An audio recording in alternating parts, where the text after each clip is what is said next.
رب اشرح لي صدري ويسر لي امري واحلل عقدة من لساني يفقهوا قولي. قالوا سبحانك لا علم لنا الا ما علمتنا انك انت العليم الحكيم. معزز حاضرین جمعہ، پردہ نشین ماں اور بہنوں، تمام قسم کی تعریف، کبریائی و بڑائی، پاکی و بزرگی، حمد و ثنا اس رب العالمین کے لیے ہیں جنہیں ہمیں اور آپ کو انسان بنایا. انسان بنانے کے بعد اللہ تبارک و تعالی کی بہت بڑی نعمت ہم پر ہیں کہ اللہ رب العالمین نے نبیوں اور رسولوں کے ذریعے سے ہمیں زندگی گزارنے کا اور زندگی بتانے کا ڈھنگ اور طریقہ سکھایا.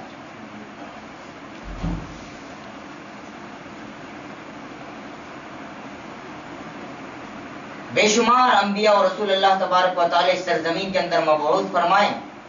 انہی میں سے آخری نبی تاجدار مدینہ احمد مصطفیٰ محمد مصطفیٰ صلی اللہ علیہ وسلم پر ہزاروں ہزار درود و سلام نازل ہو. اللہم صلی علی محمد وعلی آل محمد کما صلیت علی ابراہیم وعلی آل ابراہیم انکا حمید مجید. اللہم بارک علی محمد وعلی آل محمد کما بارکت علی ابراہیم وعلی آل ابراہیم انکا حمید مجید. میں نے 2 آیت کریمہ آپ کے سامنے تلاوت کی ہے. اس آیت کریمہ کی مناسبت سے میرا موضوع یہ بحث ہے ہمارا مسلم معاشرہ اور تجارت میں دھوکہ فریب اور کذب و بیان. ایک بات ذہن نشین کر لیں، کوئی انسان اس خیال میں نہ رہے کہ اگر ہمارا عقیدہ درست ہے تو ہم کامیاب ہیں.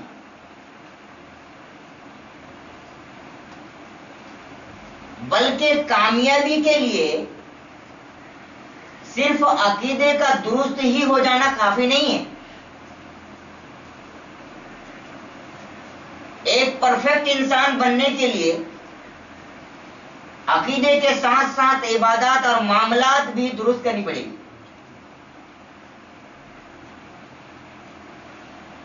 تو آج کے درس کا جو موضوع ہے میرا وہ معاملات کے تعلق سے ہے.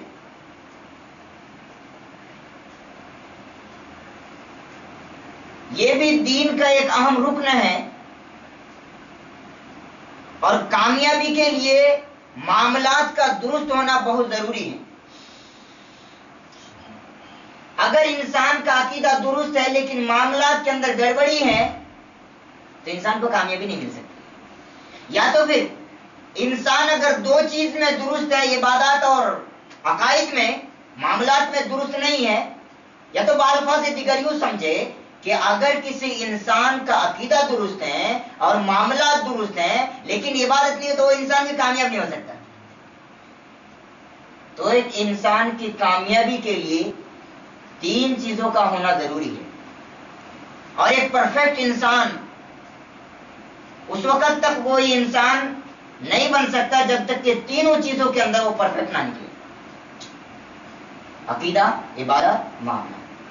عقائد میں بھی درست ہونا چاہیے، عبادات میں بھی برابر اور معاملات میں بھی برابر. تب جا کے ایک انسان پرفیکٹ ہو سکتا ہے، تب جا کے اس انسان کو کامیابی مل سکتی ہے. لیکن آج جو ہم دیکھ رہے ہیں اپنی نگاہوں سے، اپنی نظروں سے، مسلم معاشرہ کی اگر بات کریں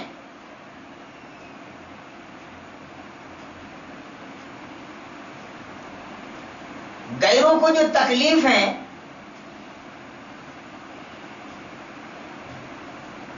صرف ہمارے معاملات سے ان کو تکلیف ہے. اور ایک بات ذہن نشین کر لیں، غیروں کو اسلام سے نفرت نہیں ہے بلکہ غیروں کو ہم سے اور آپ سے نفرت ہے. ہماری اور آپ کی وجہ سے غیر ہم سے دور بھاگ رہے ہیں. وہ کیوں؟ ہمارا کیریکٹر، ہمارا کردار و اطوار درست نہیں ہے، ہمارے معاملات درست نہیں ہیں، ہمارا اخلاق درست نہیں ہے، جن کی وجہ سے وہ ہم سے نفرت کر رہے ہیں، اور اس نفرت کی بنیاد پر وہ اسلام کے قریب آنے کو تیار نہیں، اور جو آج وہ اسلام سے دور ہیں، دوری کا سب سے بڑی وجہ آپ کو کیا معلوم ہے؟ وہ ہم اور آپ ہیں۔ دور کرنے کی وجہ ہم اور آپ ہیں۔ جب وہ دیکھتے ہیں اسلام کے ماننے والے کو یا ان کے پیروکار کی طرف جب وہ نظر دوڑاتے ہیں تو ان کے سامنے جب یہ باتیں آتی ہیں کہ اسلام کے ماننے والے ایسے ہیں، تو پھر ان کی کتابوں کی طرف کیسے ہم جائیں؟ بڑا کٹھن معاملہ ہے۔ لیکن یاد رکھیں، آج بھی اگر ہم اپنے کیریکٹر کو اور اپنے کردار و اطوار کو درست نہیں کر رہے ہیں، اور اسی کیفیت میں اور اسی کنڈیشنز میں اگر ہماری موت ہو گئی تو کل قیامت کے دن ہماری گرفت ہوگی غیروں کے تعلق سے، کہ غیروں کو ہم نے اسلام کیوں نہیں پہنچایا، غیروں کو اسلام کی دعوت ہم نے کیوں نہیں دی ہے۔ کیا ہم نے ساری چیزیں بھول گئے؟ کیا ہم وہ ساری چیزیں بھول گئے جو اللہ تبارک و تعالی نے امت محمدیہ کو عطا کی؟ کیا ہمارے اندر وہ اوصاف اور وہ صفتیں نہیں پائی جا رہی ہیں جو سابقہ امت بنی اسرائیل کے اندر پائی جا رہی تھی؟ وہ چیزیں نہیں پائی جا رہی ہیں؟ اگر ان کو یہ کہا کر اللہ تبارک و تعالیٰ نے یہ بتایا کہ تم اس نعمت کو یاد کرو، وَاذْكُرُوا نِعْمَتَ اللَّهِ عَلَيْكُمْ، اس نعمت کو یاد کرو کہ تم کو میں نے ساری دنیا والوں پر تمہیں فضیلت دی ہے، تو وہ فضیلت ان سے چھین لی گئی ہے۔ لیکن خیر امہ کا جو لقب دیا گیا امت محمدیہ کو کس بیس پر، کس بنیاد پر؟ کیا ہم نے کبھی غور کیا؟ کنتم خیر امت اخرجت للناس تأمرون بالمعروف وتنہون عن المنکر وتؤمنون باللہ، اس بنیاد پر امت محمدیہ کو خیر امہ کا لقب ملا۔ لیکن اگر آج ہم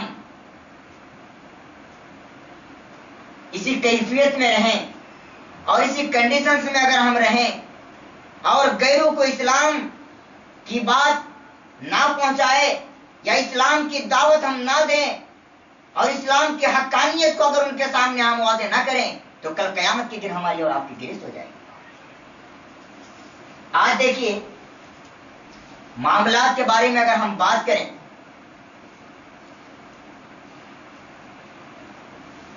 تو اللہ کے نبی صلی اللہ علیہ وسلم نے اس قسم کے مکر و فریب اور دھوکہ دینے والے کو اللہ کے نبی صلی اللہ علیہ وسلم نے اپنے سے بالکل الگ کر دیا۔ بولے کہ ایسے لوگوں کا ہم سے کوئی تعلق نہیں ہے۔ ایک حدیث میں پیش کرتا ہوں، وعن ابی ہریرہ رضی اللہ تعالی عنہ ان رسول اللہ صلی اللہ علیہ وسلم مر علی صبرۃ طعام فادخل يده اصابعه نالت اصابعه فقال ما هذا يا صاحب الطعام؟ قال اصابته السماء فقال افلا جعلته فوق الطعام كي يراه الناس من غش فليس مني، رواہ مسلم کی کتاب الایمان۔ امام مسلم رحمۃ اللہ علیہ اس روایت کو اپنی کتاب صحیح مسلم کتاب الایمان کے چیپٹر میں لے آئے۔ راوی حدیث جیسا کہ معلوم ہوا حضرت ابو ہریرہ رضی اللہ تعالیٰ عنہ، وہ بیان فرماتے ہیں کہ نبی کریم صلی اللہ علیہ وسلم کا ایک بار ایک ایسے شخص کے پاس سے گزر ہوا، ایک ایسے اناج والے کے پاس سے، گلے والے کے پاس سے۔ جب آپ وہاں سے گزرے تو اناج کا ڈھیر تھا، تو اللہ کے نبی صلی اللہ علیہ وسلم اپنا دست مبارک اس اناج پہ ڈالے تو آپ کی انگلی یعنی ہاتھوں کی جو انگلیاں ہیں یہ انگلیاں تر نظر آئی۔ تو اللہ کے نبی صلی اللہ علیہ وسلم ان گلے والے سے کہے، بولے کیا ماجرا ہے تمہارا؟ بولے کیا ماجرا ہے؟ تو بولے اللہ کے نبی صلی اللہ علیہ وسلم یہ آسمان کا کمال یعنی بارش کا یہ کمال ہے. بولے بارش کی وجہ سے یہ نوبت آئی ہے. بولے ایسی بات ہے. بولے تو تم کو کس چیز نے روکا کہ بھیگے ہوئے اناج کو تو اوپر رکھ دیتا تاکہ لوگ دیکھ لیتے. آگے اللہ کے نبی صلی اللہ علیہ وسلم نے فرمایا من غشا، سنو، من غشا فلیس منی، جو دھوکہ دے، جو مکر و فریب کرے وہ ہمیں سے نہیں. یعنی ایسے لوگوں کا تعلق ہم سے کچھ بھی نہیں ہے. چاہے وہ کتنی بھی عبادات کر لے، چاہے عقیدے کے اندر کتنا بھی پختہ ہو جائیں، وہ انسان کامیاب ہو ہی نہیں سکتا. اس وجہ سے اللہ کے نبی صلی اللہ علیہ وسلم نے فرمایا من غش فلیس منی، جو شخص دھوکہ دے، مکر و فریب کرے وہ ہمیں سے ہے ہی نہیں، ان کا تعلق ہم سے کچھ ہے ہی نہیں. یہ حدیث ہمیں یہ بتا رہی ہے کہ اگر عقیدے میں ہم درست ہیں، اگر شیطان یہ ابلیس لعین اگر عقیدے کے اندر کسی قسم کے گڑبڑی کسی انسان کے اندر پیدا نہیں کر پاتا تو وہ انسان عبادات کے اندر وار کرتا ہے. یعنی وہ شیطان ابلیس انسانوں کے عبادات کے اندر وار کرتا ہے. اس میں بھی اگر سکسیس نہیں ہو پاتا تو ڈائریکٹ پھر معاملات کی طرف آتا ہے. یہاں پہ تو شیطان اپنا کام بجا لیتا ہے کسی بھی طور سے. آئیے اخلاق کے بارے میں اگر ہم بات کریں، انسان ایسا بولتا ہے کہ اللہ تبارک و تعالیٰ تھوڑو دیکھتا ہے ہمیں، ہم جو کر رہے ہیں اللہ تھوڑو دیکھ رہا ہے. انسانوں کی سوچ ایسی بن چکی ہے، انسانوں کی تھنکنگ ایسی بن چکی ہے. آئیے اس بارے میں کیا اللہ کے نبی صلی اللہ علیہ وسلم کی کیا نصیحت ہے، اللہ کے نبی صلی اللہ علیہ وسلم کی کیا تعلیمات ہیں، اس میں بھی ذرا ہم دیکھ لیتے ہیں. وعن ابی ذر رضی اللہ تعالیٰ عنہ قال قال لی رسول اللہ صلی اللہ علیہ وسلم اتق اللہ حیثما کنت وَأَتْبِعِ السَّيِّئَةَ الْحَسَنَةَ تُمْحِهَا. اللہ کے نبی صلی اللہ علیہ وسلم فرمائے وَخَالِقَ النَّاسَ بِخُلُقٍ حَسَنٍ رواہ ترمذی فی ابواب البر والصلہ. امام ترمذی رحمۃ اللہ علیہ اپنی کتاب سنن ترمذی کے اندر اس روایت کو لے آئے. حضرت ابو ذر غفاری رضی اللہ تعالیٰ عنہ راوی حدیث ہیں، وہ بیان فرماتے ہیں کہ نبی کریم صلی اللہ علیہ وسلم نے مجھ سے فرمایا کہ اے ابو ذر، تو جہاں کہیں بھی ہو اللہ تبارک و تعالیٰ سے ڈر. تو جہاں کہیں بھی ہو اللہ تبارک و تعالیٰ سے ڈرو، اور برائی کو تم چھوڑ دو، یا تو پھر جو برائی تم سے ہے وہ برائی تمہاری نیکی اس برائی کو ختم کر دے گی. اور جب تم لوگوں کے ساتھ معاملات کرو تو خلق حسن کے ساتھ اور بہترین اخلاق کے ساتھ تم ان سے معاملات کرو. یہ حدیث ہمیں یہ بتا رہی ہے کہ اللہ کے نبی صلی اللہ علیہ وسلم کی یہ نصیحت، اللہ کے نبی صلی اللہ علیہ وسلم کی یہ تعلیم ہمیں یہ بتا رہی ہے کہ لوگوں کے ساتھ معاملات میں کس طور پر ہمیں برتاؤ کرنا چاہیے، چاہے وہ اپنے درمیان ہم معاملات کریں یا غیروں کے درمیان کریں. غیروں میں تو اچھی طریقے سے ہمیں پیش آنا ہوگا، اس وجہ سے کہ ہمیں انہیں اسلام پہنچانا ہے، اسلام کی دعوت ہمیں دینی ہے. تو اخلاق کے ذریعے سے ہی نبی کریم صلی اللہ علیہ وسلم کی سیرت طیبہ کا مطالعہ کرے. بہت سارے لوگ اللہ کے نبی صلی اللہ علیہ وسلم کے اخلاق، آپ کے کیریکٹر، آپ کے کردار، آپ کے اطوار کو دیکھ کر وہ اسلام کے اندر داخل ہو گئے. کیا وہ ساری چیزیں ہم بھول گئے؟ اور اس واقعہ کو بھی یاد رکھیے جو خلیفہ ثانی حضرت عمر بن خطاب رضی اللہ تعالیٰ عنہ کے دور میں پیش آیا. کیا پیش آیا تھا؟ جب اللہ کے نبی صلی اللہ علیہ وسلم کی خلیفہ حضرت عمر بن خطاب رضی اللہ تعالیٰ عنہ گشت لگا رہے تھے مدینہ کے گلیوں میں، تو جب آپ کو تھوڑی تھکاوٹ ہوئی تو آپ ایک دیوار پہ تھوڑا ٹیک لگائے. اس بیچ میں ایک بڑھیا کی آواز آتی ہے. بڑھیا کی آواز آتی ہے، اپنی بیٹی سے وہ کہہ رہی ہے، بولے دودھ میں پانی ملا دو. بولے دودھ میں پانی ملا دو. بولے نہیں اماں، ایسا نہیں کر سکتی میں. بولے کیوں؟ اس وجہ سے کہ حضرت عمر رضی اللہ تعالی عنہ نے یہ بات بتائی اور باقاعدہ اعلان کرا دیے پوری جگہ پہ، پورے شہروں میں انہوں نے اعلان کرا دیے. بولے کوئی شخص دھوکہ فریب یا تو پھر غلط چیز نہ کرے جس سے شریعت میں کرنے کی اجازت نہیں ہے، یا جو چیز شریعت اسلام کرنے کی اجازت نہیں دیتی ہے. تو حضرت عمر بن خطاب رضی اللہ تعالیٰ عنہ اٹھ کے بیٹھ گئے. تو بڑھیا کہتی ہے اپنی بیٹی سے, بولے حضرت عمر فاروق رضی اللہ تعالیٰ عنہ تھوڑا دیکھ رہے تمہیں. بولے یاد رکھیے اماں, اگر حضرت عمر بن خطاب رضی اللہ تعالیٰ عنہ ہمیں نہیں دیکھ رہے ہیں تو حضرت عمر بن خطاب رضی اللہ تعالیٰ عنہ کے رب دیکھ رہے ہیں. تو یہ بات سے ہمیں یہ سبق لینا پڑے گا اور ہمیں یہ درس لینی چاہیے کہ یہ جو تقوی ہیں, اللہ رب العالمین کا ڈر ہے, فیئر آف اللہ ہے, تو انسان چاہے تنہائی میں ہو, خلوت میں ہو, جلوت میں ہو, محفل میں ہو, مجلس میں ہو, کہیں پہ بھی رہے انسان اللہ تبارک و تعالیٰ کا ڈر اپنے دل میں بسائے. یا تو پھر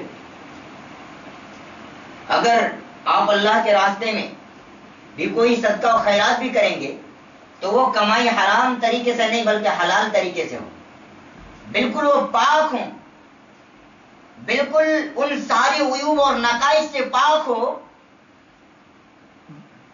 جو کنڈیشنز اور جو کیفیت اللہ کے نبی صلی اللہ علیہ وسلم امت کے سامنے رکھے. آئیے ذرا اس حدیث کو بھی ہم دیکھ لیں. وعن ابی ذر رضی اللہ تعالیٰ عنہ قال عن النبی صلی اللہ علیہ وسلم قال, نبی کریم صلی اللہ علیہ وسلم نے فرمایا ثلاثۃ لا یکلمهم اللہ یوم القیامۃ ولا ينظر الیہم ولا يزكيهم ولهم عذاب أليم. قال فقرأ رسول الله صلى الله عليه وسلم 3 مرات.